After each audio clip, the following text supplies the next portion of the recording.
नमस्कार, mid week में कर चुके हैं हम प्रवेश। स्वागत है आप सभी का पावर ब्रेकफास्ट में। आपके साथ मैं हूं नेहा आनंद। आइए देख लेते हैं कि वेडनेसडे बुधवार की सुबह अंतर्राष्ट्रीय बाजारों से हमारे मार्केट्स के लिए किस प्रकार के संकेत है। गिफ्ट निफ्टी 20,000 के पार 31 अंकों की स्ट्रेंथ के साथ हो रहा है कारोबार। डाउ फ्यूचर्स 7 अंक कमजोर दिखाई दे रहा है।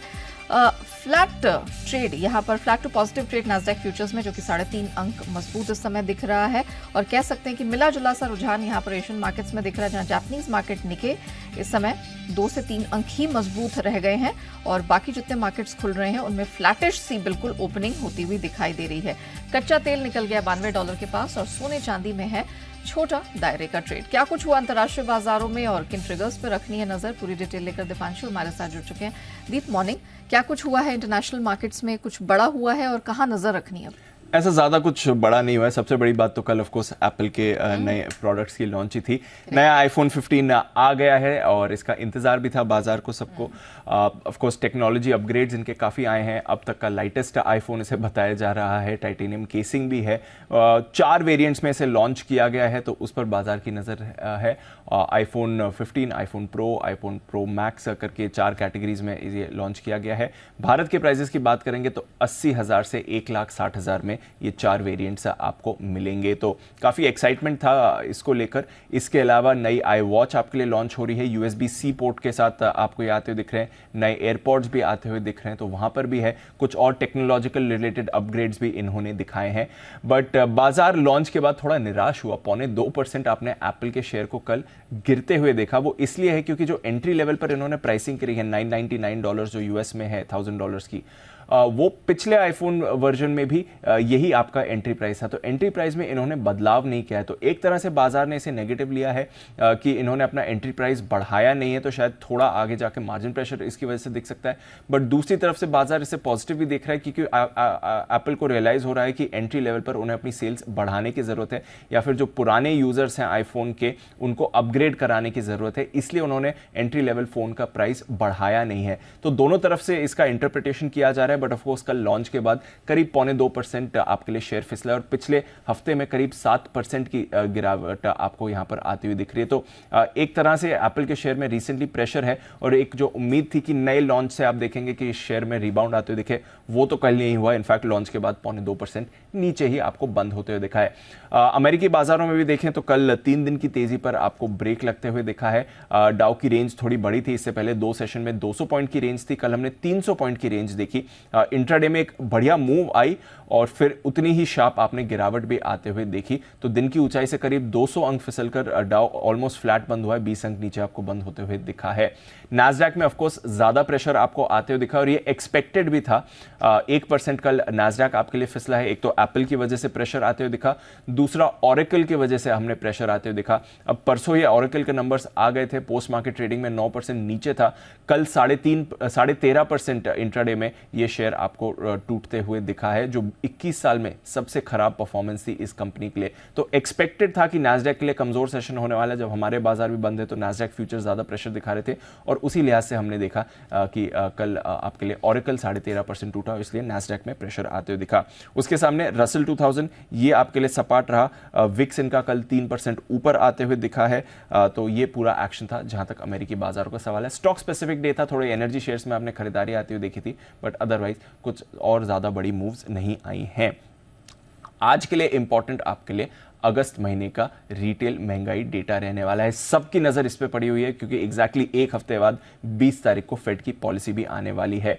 अगस्त में जो आपकी रिटेल महंगाई है वो बढ़कर आने वाली है। पिछले महीने 3.2% की थी, अब ये बढ़कर 3.6% की रहेगी। तो वैसे तो आप देख सकते हैं कि महंगाई पर लगातार दूसरे मंथ आप ग्रोथ का ट्रेंड देखने वाले हैं, बट जो कोर महंगाई है वो आपके लिए गिर कर आने वाली है। जुलाई में 4.7% था कोर CPI, जो अब गिरकर 4.3% आने वाला है। तो दोनों तरफ से इस डेटा को आप देख सकते हैं। कोर महंगाई आपकी कूल ऑफ हो रही है, 5% के लेवल पर थी कुछ समय पहले, वहां से अब आपके 4.3% पर आएगी। तो वहां पे राहत मिलेगी, बट ओवरऑल आपकी महंगाई बढ़कर आएगी। फिलहाल 93% जानकार मान रहे हैं कि अगले हफ्ते तो फेड आपके रेट्स नहीं बढ़ाएगा, बट शायद नवंबर या दिसंबर में रेट हाइक जरूर होने वाला है, ये मान के बाजार चल रहा है। इनकी जो 10 साल की बॉन्ड यील्ड है वो पिछले कुछ दिनों से एक रेंज में है, 4.3% के आसपास बरकरार दिख रही है। यूरोप में कल आपने मिला जुला एक्शन देखा है। कमोडिटीज की बात करें तो डॉलर इंडेक्स में कल थोड़ी मूव आई है, बट कच्चे तेल में कल बड़ी मूव आपको आती हुई दिखी है। 10 महीने में पहली बार कच्चा तेल आपके लिए $92 के ऊपर जाते हुए दिख रहा है, तो फ्रेश 10 महीने की ऊंचाई पर आया है।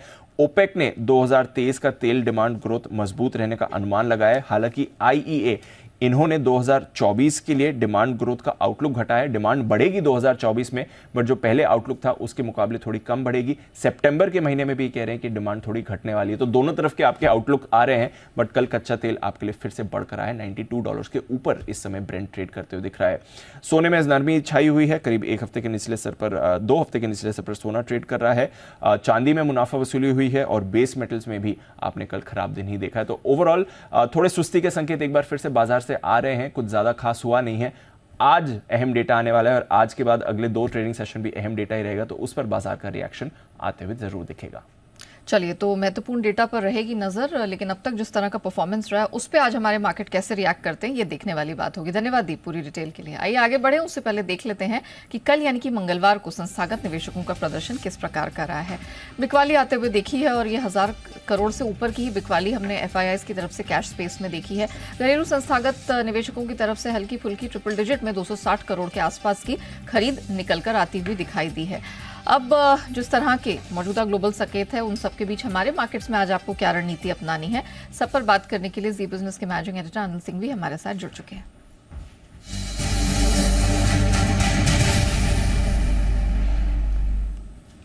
सर मॉर्निंग, आज करना क्या है? निफ्टी, बैंक निफ्टी, कौन से महत्वपूर्ण स्तरों पे फोकस करना है, कैसे ट्रेडिंग की जाए? Good morning. न्यायाधीश के संकेत ग्लोबल मार्केट से मिले जुले हैं, कोई बहुत बड़ी तेजी या मंदी के संकेत है नहीं, और भारतीय बाजारों से बंद होने के बाद डाउ फ्यूचर्स भी कमोबेश ऐसा ही हल्की फुल्की कमजोरी का रुझान दिखा रहे थे। वैसे उतार चढ़ाव के बीच अमेरिकी बाजार बंद हुए हैं, थोड़ा नैस्डैक जरूर ज्यादा गिरा है, लेकिन कच्चा तेल $92 के आसपास डेफिनेटली हल्की फुल्की चिंता का विषय है। कल के सेशन में जिस तरह का एक्शन देखने को मिला, दिग्गज संभलते हुए दिखे, लेकिन मिड कैप स्मॉल कैप शेयरों में तेज बिकवाली होती दिखी थी, और फिर से कल एफआईआई की तरफ से कैश मार्केट में वायदा में स्टॉक फ्यूचर्स में हल्की बिकवाली का आंकड़ा है। तो थोड़ा सा मुझे लगता है कि हल्की फुल्की फॉलोअप सेलिंग आपको आती हुई दिख सकती है। तो मिड कैप स्मॉल कैप शेयरों में अभी भी थोड़ा सा कल का करेक्शन आगे बढ़ सकता है, लेकिन दिग्गजों में कोई खास ऐसी समस्या हो वैसा लगता नहीं है। ऐसे में 19,865, 19,915, 19,865, 19,915 ये वो ट्रेडिंग रेंज है जो आपके लिए सपोर्ट का काम करेगी, और ऊपरी स्तरों पर आपके लिए जहां पर रुकावट आती हुई दिखेगी वो लेवल होगा 20,075 से लेकर 20,125 का, जहां पर प्रॉफिट बुकिंग आने की संभावना है। बैंक निफ्टी का जहां तक सवाल है, 45,150 से लेकर 45,325 की रेंज आपके लिए मजबूत सपोर्ट का काम करेगी, और ऊपरी स्तरों पर 45,775 से 45,900 तक की रेंज होगी, जहां पर आपको प्रॉफिट बुकिंग आती हुई दिख सकती है। तो आई थिंक दिग्गज मिले जुले करते दिखेंगे आपको, बहुत ज्यादा कमजोरी नहीं, बहुत ज्यादा मजबूत ऐसा भी नहीं कि भाग जाएंगे, लेकिन मिड कैप और स्मॉल कैप शेयरों का एक्शन आज ज्यादा अहम और ज्यादा इंपॉर्टेंट होगा। वैलिड पॉइंट से धन्यवाद हमारे दर्शकों को दिशा देने के लिए। तो क्लियरली स्टॉक स्पेसिफिक एक्शन और मिड कैप स्मॉल कैप पर फोकस हमारा बना रहेगा। मैं लेवल्स रिपीट कर देती हूँ। निफ्टी 19,865 से 915 ये सपोर्ट रेंज होगी। अपर बैंड 20,075 से 125 तक स्ट्रेच होता दिख रहा है। बैंक निफ्टी के लिए 45,150, 325 यह सहारा देने वाली बैंड होगी, और ऊपर ये रुकावट झेलेगा 45,775 से 900 के बीच में। आइए खबरों के दम पर किन स्टॉक सेक्टर्स में दिखेगा एक्शन जान लेते हैं। अरमान हमारे साथ पूरी डिटेल लेकर जुड़ चुके हैं। अरमान, मॉर्निंग, महत्वपूर्ण ट्रिगर्स आज के लिए और खबरों के दम पर कहाँ एक्शन है? जी गुड मॉर्निंग। ट्रिगर्स में सबसे पहले JSW स्टील, यहाँ पर आपको ध्यान रखना है, क्योंकि अगर आप देखें क्रैकसेट स्पेशल स्टील, JSW इस्पात स्पेशल और JSW स्टील लिमिटेड के बीच जो विलय के कारण आज से अगर आप देखें लगभग 2.8 करोड़ शेयर्स जो है वो लिस्ट होते हुए दिखेंगे। आरआर केबल आईपीओ के अपडेट्स के हिसाब से आज से आईपीओ खुलेगा, 15 सितंबर तक खुला रहेगा आईपीओ। प्राइस बैंड 983 से 1035 का है। इशू साइज अगर आप देखेंगे तो 1964 करोड़ का है, जिसमें से फ्रेश इशू की बात करें वो 180 करोड़ है। और कंपनी ने एंकर बुक के जरिए लगभग अगर आप देखो 585 करोड़ के आसपास जुटाते हुए दिख रहे हैं, जिसमें आपको HDFC fund, ICICI Pru, Axis fund, Aditya Birla fund, Kotak fund, Abu Dhabi investment आदि जैसे कई नाम है जो वहाँ पर आते हुए दिखे हैं। EMS लिमिटेड यहाँ पर इनका जो IPO है वो यहाँ पर बंद होता हुआ दिखा है। ओवरऑल सब्सक्रिप्शन बढ़िया आता हुआ दिखा है, कुल 75 गुना के आसपास बढ़ता हुआ दिखा है। रिटेल का हिस्सा लगभग 30 गुना, QIB का हिस्सा लगभग 153 टाइम्स जो है वो बढ़ता हुआ दिखा है। श्याम मेटालिक्स यहाँ पर OFS अपडेट है। यहाँ पर अगर आप बात करें रिटेल का जो हिस्सा है वो ओवरऑल टोटल इशू का लगभग 71% के आसपास जो है वो बढ़ता हुआ दिखा है। खबरों के हिसाब से KC इंटरनेशनल यहाँ पर आपको ध्यान रखना है, क्योंकि कंपनी को लगभग 1000 करोड़ के आसपास के जो नए ऑर्डर मिले हैं, जिसमें आप सिविल बिजनेस देख लीजिए, TND जो कि ट्रांसमिशन डिस्ट्रीब्यूशन है, और केबल सेगमेंट से जो इनको ऑर्डर मिलते हुए दिखे हैं। बैंकिंग स्टॉक्स यहाँ पर आपको फोकस रखना है, क्योंकि यहाँ अगर देखें यहाँ पर RBI की तरफ से अपडेट आता हुआ दिखा है कि बैंकों के इन्वेस्टमेंट पोर्टफोलियो के क्लासिफिकेशन और वैल्यूएशन पर निर्देश जारी होते हुए दिखे हैं। नए निर्देश से फिनेंशियल रिपोर्टिंग डिस्क्लोजर की क्वालिटी जो है वो बेहतर होगी। Sugar stocks, BCL industries, green hydrogen related सारे स्टॉक्स यहाँ पर आपको फोकस रखना है, क्योंकि हरदीप सिंह पुरी जी ने जो एक्सक्लूसिव इंटरव्यू किया था अनिल सिंह सर ने, उसमें खास बातचीत में कुछ अपडेट आते हुए दिखे हैं, जिसमें उन्होंने कहा है कि 2025 तक 20% एथेनॉल ब्लेंडिंग का टारगेट पूरा करेंगे। भारत एनर्जी का एक्सपोर्टर भी है। उसी के साथ साथ अगर आप बात करें तो ग्रीन हाइड्रोजन और बायोफ्यूल्स जो है वो फ्यूचर ऑफ एनर्जी बनने वाला है, और भविष्य में अगर आप देखेंगे तो आत्मनिर्भर होने की पूरी संभावना है। सिमिलरली उन्होंने पेट्रोल डीजल पर भी अगर आप देखें कुछ आते हुए दिखे हैं, जिसमें उन्होंने कहा है कि पेट्रोल डीजल को GST के दायरे में लाने पर राज्यों को विचार करना होगा, और GST में लाने पर काउंसलिंग जो है वो फैसला लेगी। अगर आप उसके लिए देखें केंद्र को जो है उसमें कोई आपत्ति नहीं है। इंटरग्लोब एविएशन यहाँ पर रिपोर्ट्स है कि सेकेंडरी लीज मार्केट से लगभग 22 एयरक्राफ्ट जो हैं वो ले सकते हैं। NBCC यहाँ पर IRCTC ने NBCC सर्विसेज के साथ MOU किया है। NBCC सर्विसेज अगर आप देखें तो वो NBCC की सब्सिडरी है, और ये MOU जो IRCTC के दिल्ली ऑफिस के अगर आप देखें, दिल्ली ऑफिस के इंटीरियर्स कामों के लिए, प्लानिंग, एग्जीक्यूशन, उसके लिए जो है वो करते हुए दिखे। अगर अनुमानित कॉस्ट उसकी देखें तो लगभग 31 करोड़ की है। टेक्समेको रेल एंड इंजीनियरिंग यहाँ पर फंड जुटाने पर 15 सितंबर को बोर्ड बैठक में विचार किया जाएगा। PNC इंफ्राटेक की बात करें, गैर प्रमोटर HDFC म्यूचुअल फंड ने लगभग 2% के आसपास हिस्सेदारी यहाँ पर खरीदी है। उनकी हिस्सेदारी 7.2% से बढ़कर लगभग 9.2% हो गई है। पनेशिया बायोटेक यहाँ पर अगर आप देखें गैर प्रमोटर सीरम इंस्टीट्यूट ने लगभग 2.2% के आसपास हिस्सेदारी बेची है। उनकी हिस्सेदारी 5.2% से कम होकर लगभग 3.06% के आसपास हो गई है। और अंत में बड़ी डील की अगर आप बात करें तो वहाँ पे L&T फाइनेंस होल्डिंग, जिसमें अगर आप देखिए BC इन्वेस्टमेंट्स, उन्होंने लगभग 2.4 करोड़ के आसपास शेयर्स जो है बेचे हैं। BC एशिया ग्रोथ इन्वेस्टमेंट, उन्होंने अगर आप देखें तो लगभग 4.6 करोड़ के आसपास शेयर्स बेचे हैं। और अगर बायर्स की लिस्ट देखें तो उसमें BNP परिवार जो है वो लगभग अगर आप देखें शेयर्स जो है वो खरीदते हुए दिखे लगभग 472 करोड़ के आसपास। ओके, चलिए, तो ये वो महत्वपूर्ण खबरें हैं, ट्रिगर्स हैं जिन पर आपको रखनी है नजर, क्योंकि ये जो स्पेस है इनसे जुड़े स्टॉक्स में, सेक्टर्स में एक्शन दिखेगा। लेकिन आइए बढ़ते हैं एक बड़ी खबर की तरफ। सितंबर में भी पैरासिटामोल API की कीमतों में बढ़ोतरी देखने को मिल सकती है। क्या है इसकी वजह?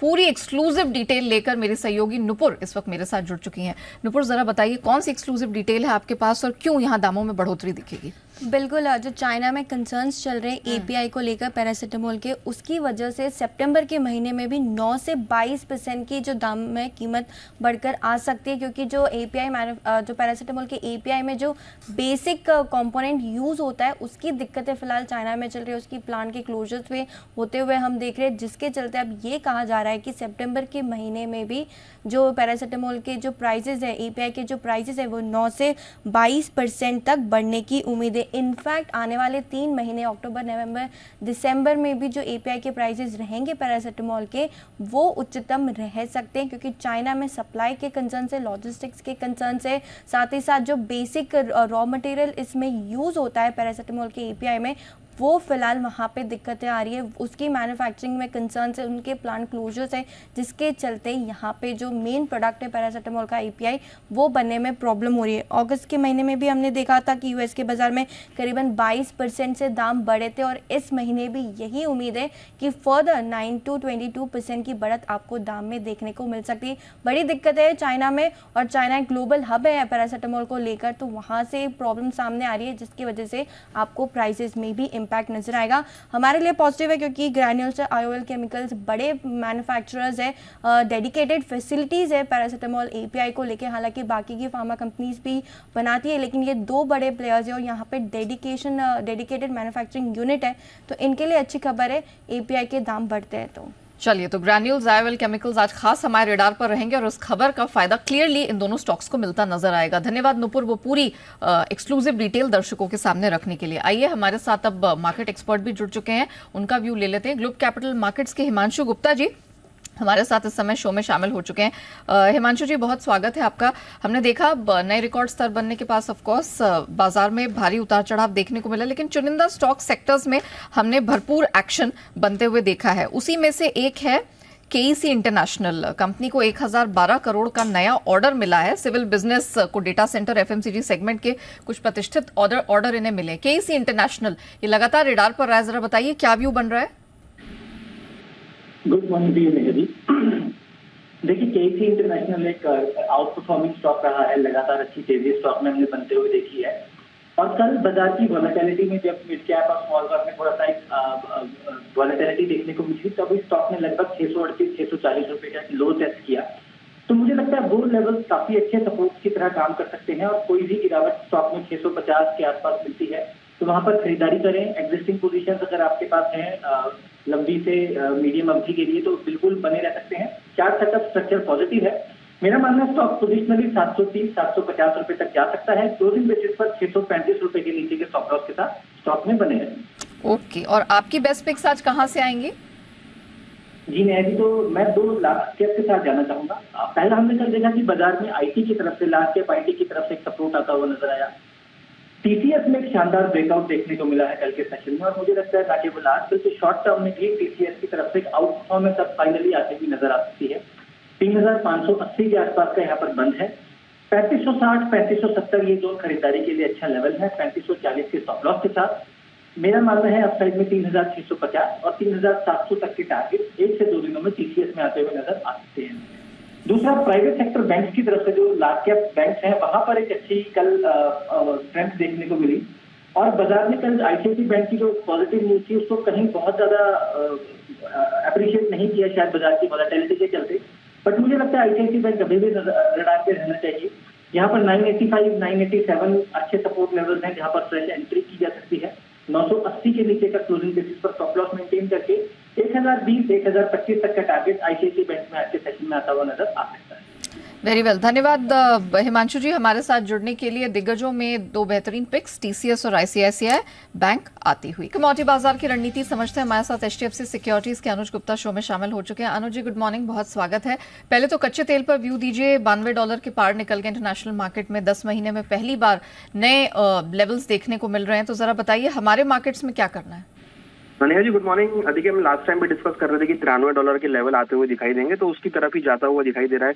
और अगर हम MCX की बात करें तो यहाँ पर भी करीबन 7380 के लेवल्स पे मार्केट बंद होता हुआ दिखाए, तो कहीं ना कहीं एक पॉजिटिव मोमेंटम है। टाइट सप्लाई की वजह से प्राइस ऊपर आते हुए दिखे। हमें लगता है कि ये ट्रेंड अभी भी पॉजिटिव रह सकता है, और एक्सपेक्ट कर रहे हैं कि $94-95 तक के लेवल आ सकते हैं। तो खरीदारी का ट्रेड देखना चाहिए। करीबन 7380 के आसपास खरीदारी करें। 7150 का स्टॉप लॉस लगाए। टारगेट ऊपर में करीबन 7550 तक देखा जा सकता है। तो हमें लग रहा है कि क्रूड में जो सप्लाई टाइट है उससे काफी हद तक क्रूड को सपोर्ट मिलेगा, और 94-95 तक के लेवल देखने को मिल सकते हैं। सोने चांदी की सुस्ती दूर होने के आसार दिख रहे हैं कि नहीं? ये जो करेक्शन आया है, डिप आया है, क्या ये खरीद का मौका है? देखिए, अभी मुझे लगता है कि मार्केट अभी फिलहाल रेंज में रहेगा, और हो सकता है कि कहीं ना कहीं हायर लेवल पे थोड़ी बहुत बिकवाली रहे यहाँ पे। हालांकि लोअर लेवल पे खरीदारी भी देखने को मिलेगी, मगर जिस तरीके से हम देख रहे हैं कि इंटरनेशनली $1933 के आसपास हम कॉमेक्स से भाव देख रहे हैं, और $1910 के आसपास हम स्पॉट में देख रहे हैं, तो प्राइस अभी रेंज में है, हमें लगता है कि फिलहाल मार्केट रेंज में रहेगा और सेल ऑन राइज का मार्केट देखा जा सकता है। तो गोल्ड अगर ट्रेडिंग वाइज देखें तो ऊपर में अगर 58,800 के आसपास मिलता है तो बिकवाली करना चाहिए, 59,100 का स्टॉप लॉस लगाएं, टारगेट नीचे करीबन 58,400 तक देखा जा सकता है। वहीं सिल्वर भी हमें लग रहा है कि 71,000 से लेकर 73,000 के बीच मूव करता हुआ दिखाई देगा। ओके, चलिए, तो एक रेंज बाउंड ट्रेड ही बुलियन में दिखेगा। सोना सेल करके चले और 71 से 73,000 के बीच चांदी पर करे फोकस। कच्चा तेल हालांकि खरीद के चलिए, 75,500 के पार निकलता हुआ ये नजर आ रहा है। धन्यवाद अनुज जी हमारे साथ जुड़ने के लिए, बताने के लिए कमोडिटी बाजार में क्या रणनीति अपनानी है। आइए अब फोकस करते हैं FIR यानी FI इन्वेस्टमेंट रिपोर्ट्स पर और जान लेते हैं कि आज विदेशी ब्रोकरेजेस की नजर किन स्टॉक्स पर है। फोकस सबसे पहले बाटा पर सिटी का निकल कर आया है। इन्होंने सेल की पोजीशंस यहां पर इनिशिएट की है और लक्ष्य दिया है 1310 का। मारुति पर कई ब्रोकरेजेस की रिपोर्ट है। मैक्वेरी आउट परफॉर्म का स्टैंस है, इनका लक्ष्य 10,504 का दे रहे हैं। BNP पारिबा ये भी खरीदारी की सलाह दे रहे हैं, लक्ष्य इनकी तरफ से 12,700 का। नोमुरा न्यूट्रल स्टैंस लेकर चल रहे हैं, टारगेट इनकी तरफ से 10,422 का। इसके साथ पावर ब्रेकफास्ट में इतना ही, मुझे दीजिए इजाजत, लेकिन बने रहिएगा जी बिजनेस के साथ।